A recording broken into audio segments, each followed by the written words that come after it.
रस्त्यासाठी शेतकरी आक्रमक झाले। शेतकऱ्यांचा तहसील कार्यालयात आत्मदहनाचा इशारा देण्यात आलाय। रस्ता अडवणाऱ्यांवर कारवाईचे आदेश फक्त कागदावरच का असा प्रश्न विचारलाय।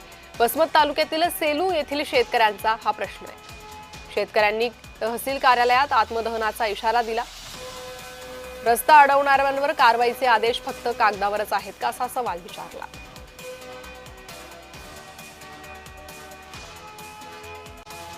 आम्हाला वाट पाहिजे होती, रस्ता कोरायला ते आमचा 16 फूट होता तर फक्त 7च फूट करून ठेवलाय। 3 वर्ष समस्या 3 वर्षापासून आहे। मग आम्ही कसं करायचं आता? आम्हाला रस्ता नाही, आम्हाला जायला यायला वाट नाही, काही नाही, वाहन जायला झाले काही नाही।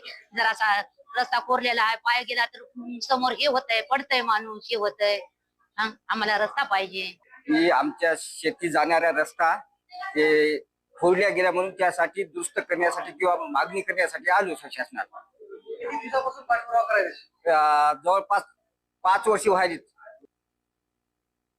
आम्हाला जातावेळेस येतावेळेस त्या रस्त्याची खूप अडचण आहे सर।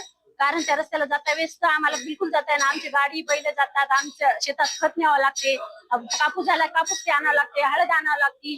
शेतात जायला बिलकुलच रस्ता नाही। ते खूप दिवसापासून आम्हाला त्रास द्यायला। अगोदर रस्ता आमच्या सासू सासऱ्याच्या अगोदर आजपासून ते रस्ता होता, पण आता रस्ता नाही सर। ते 4 वर्ष झालं ते रस्ता कोरायलेत सर।